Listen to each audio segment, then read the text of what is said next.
गत 22 तारिख दिन आम मनोरंजन स्वाई नाम जन व्यक्ति खबर पाई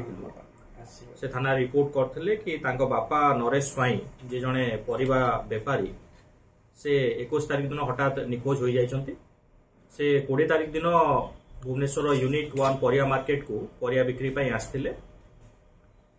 एवं 20 तारिख दिन किछि बेपार करथिले जेहेतु किछि तांकर परिवा बिक्री न होई बळका रहि जाइतिला। 21 तारिख सकाळ दिन मध्य से तांकर बळका परिया बिक्री करथिले एवं से दिन तांकर घर को फेरिया थिला। किंतु हठात दिन बेले तांको पुओ जेतेबेले बापा को कांटेक्ट करिया पे चेष्टा करथिले तांको मोबाइल स्विच ऑफ देखाइथिला एवं बहुत खोजिया सत्वे तांकर कोनोसी संधान मिली नथिला। किछि समय परे तांको मोबाइल को जोटे अजना नंबर कॉल आस्थिला कि तांको बापा जगतपुर बाजार रे बेहोश अवस्था रे बसचंती बोली एवं सही तथ्य आधार से माने तांको बापा को जगतपुर बाजार उद्धार करथिले एवं कैपिटल हॉस्पिटल रे चिकित्सा पई भर्ती करथिले। जेतेबेले तांकर अवस्था टिके सुधुरी थिला सेतेबेले तांको बापा तांको जणाइथिले कि से 21 तारिख दिन जेतेबेले घर को फेरुथिले आचार्य विहार छक पाखरे 2 जण व्यक्ति तांको भेटिथिले एवं तांको सहित किछि समय कथाबार्ता हबा परे तांको तांको टेम्पो गाड़ी रे लिफ्ट देवा पई प्रस्ताव देइथिले। जेतु से तांको ऊपर कोनसी संदेह कर नथिले तांको ऊपर विश्वास करी तांको टेम्पो रे से बसथिले घर को जिबा पई। बाटरे 2 जण व्यक्ति अजना व्यक्ति तांको टिके कोल्ड ड्रिंक्स पिया पई देइथिले एवं से कोल्ड ड्रिंक्स पीला परे से तांकर होश हराई बसथिले तांको किछि आउ जणा पड़ी नथिला। परवर्ती मुहूर्त रे से जगतपुर बाजार रे निजको पाइथिले। सही तथ्य आधार रे आमे शहीदनगर थाना केस नंबर 169/24 अंडर 328, 394, 307, 34 आईपीसी रे गोटे केस रुजु कलु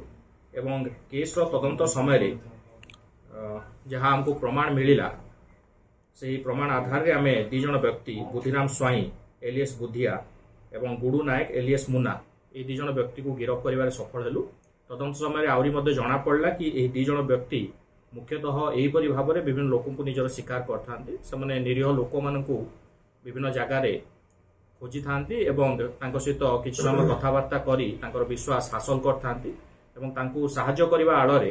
तांको खाद्य किंबा अन्य पानीय द्रव्य ऑफर करथांती एवं सेथिरे निशा द्रव्य पकाई तांको बेहोश कला परे तांको पाखरे जहा पैसा पत्र किंबा अन्य मूल्यवान सामग्री रहुथाय ताकू समने नै पळै थांती। केस तदंत समय आउरी मध्ये जणा पड़ला कि अभियुक्त बुद्धिया एलियस बुद्धिराम स्वाई आगु मध्ये विभिन्न केस रे संश्लिष्ट रहिचंती। तांको नारे विभिन्न थाना रे पाखापाखि 12टी केस रहिछि एवं अभियुक्त गुडू नायक एलियस मुन्ना तांको विरुद्ध रे मध्ये गोटे रबरी केस नयापल्ली थाना रे 21 मसिया रे रजिस्ट्रेशन हेतिला। सर बुद्धिया भी आगु शहीदनगर थाना रे अरेस्ट हेतिला तार एमओ कोन चेंज हेले ना सेही गोटे समान धरणर ऑपरेशन चलता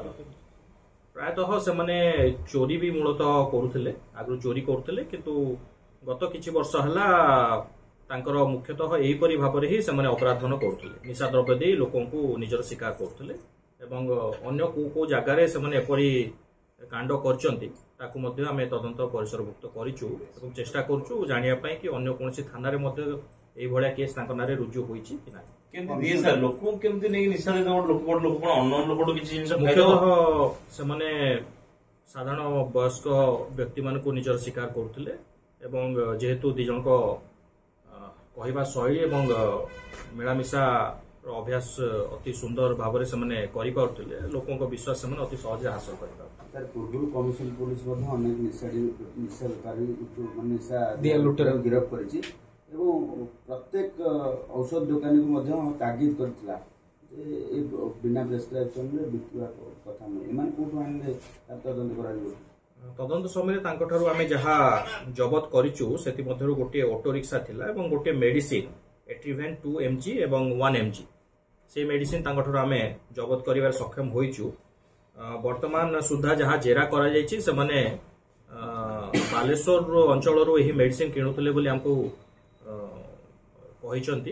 एवं ताकू मध्ये हमें वेरीफाई करछु कि बालेश्वर को मेडिसिन दुकान कि को हॉस्पिटल से माने मेडिसिन हासिल करथिले ना अन्य कोनसी जगह मध्ये रहिछि जो थारु से माने मेडिसिन पाइबारे सफल होथिले।